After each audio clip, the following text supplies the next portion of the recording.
موضوع امروزه ما درباره سردردی ها می باشد. باید گفت که سردردی ها بر چند نوع است و پیش از همه در اثر فشار خون است، در اثر سرطان های، یعنی ورم سرطانی معده سر، چه سرطان خوشفعال چه سرطان بدفعال، و هم در پی قاعدگی های ماهانه زنانه به وجود می آید و اتروسکلروز یا تصلب شرايين، یعنی بندش معده سر، اسکلروز معده سر و فشار پست خون هم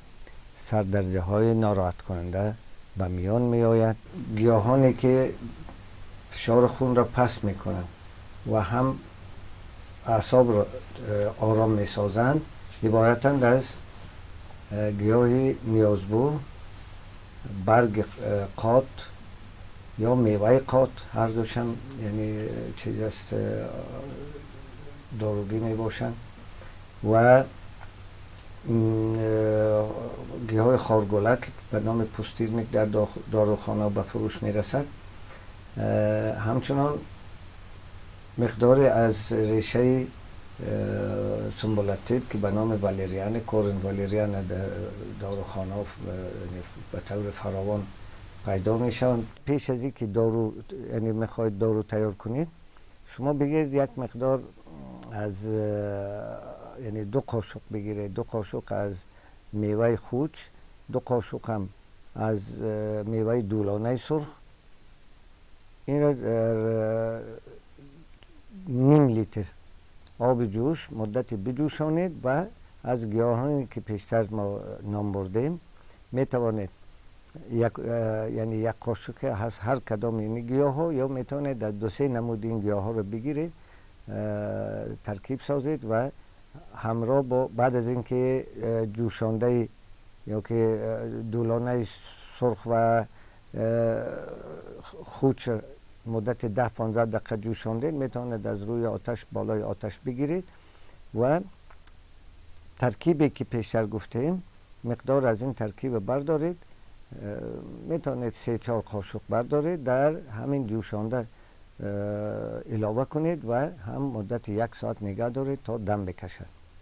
بعد از اینکه دم کشید میتونید به مقدار نیم پیالگی یا 2-3 قاشقی 3-4 بار در یک روز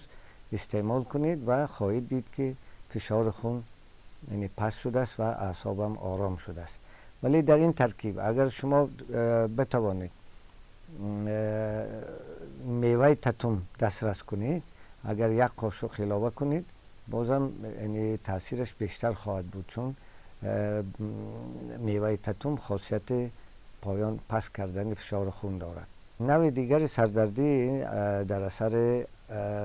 تصلب شرايين یا اتروسکلروز است. شما بگیرید 5 دانه لیمون و 4 کله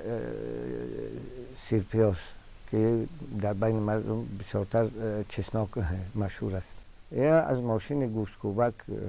گذرانید. البته لیمون با پوستش، با پوچاقش باید از ماشین کنن و دانه که در مابینش هست باید دانه پرتافته، دانه را پرتایید و همطور زنده از ماشین گوشت گذرانید. سیرپیاز هم همچنان پوست تنوکه که از بالای این سیرپیاز است او را پرتایید و این را همطور زنده گذرانید از ماشین گوشت کوبک و این را در ظرف شیشه‌ای 2 لیتر اندازید، نیم لیتر عسل علاوه کنید و در مدت 2-3 روز در جای تاریک و سلخین این را نگاه دارید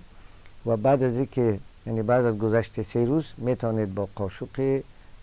چوبین این را با هم بزنید، یعنی مخلوط کنید، ارالش کنید، آمیخته کنید و میتونید این داروی بسیار پرارزشی که یعنی شما به دست میارید در مورد اتروسکلروز یا بندش رگ‌های معده سر استفاده کنید. یک نمود دیگر سردردی است به نام میگرین، در بین مردم به نام سردرد نیم سره مشهور است. در این مورد ما نسخه پیشکش میکنیم بسیار ساده است و بسیار مؤثر است که ما در طول سالها ما را تجربه کردیم. پس بگیرید شما سرکه سیب که در مغازه ها به طور فراوان موجود است که به نام روسی یابلوچن اکسوس است. بگیری یک استکان آب شیرگرم یا اگه گرمتر هم باشد هیچ اشکال ندارد. 2 قاشق چایخوری از سرکه سیب در همین آب 200 گرم آب اندازید و 1 قاشق چایخوری عسل علاوه کنید. این ترکیب یا دارویی که شما به دست آوردید میتونید از طرف روز استعمال کنید، فرق نمی کند، یعنی پیش از خوراک است بعد از خوراک، و میتونید پیش از 1 ساعت یا نیم ساعت پیش از خواب استفاده کنید. شما خواهید دید که خواب آرام دسترس می شود. رگایی که اسپازم پیدا می کنند یا تنگ می شوند و بیماری نیمه سر به وجود می آورند بعد از مدت چند روز برطرف می شوند. نوع سردردی دیگه این سردردی در اثر صدمه سر است. اگر صدمه سخت بود است یعنی بیمار در بیمارخانه باید بستری شود و تداوی معالجه آموتان باید اجرا شود، ولی شما میتونید به تنهایی از دم کرده ریشه مجغ که نام علمی آن پیان است 1-2 دانه از این ریشه بگیره او را بکوبید و مثل چای دم کنید و در دوام روز 3-4 مرتبه این دم کرده را بخورید. یعنی درد سر که در اثر صدمه سر است تسکین خواهد یافت.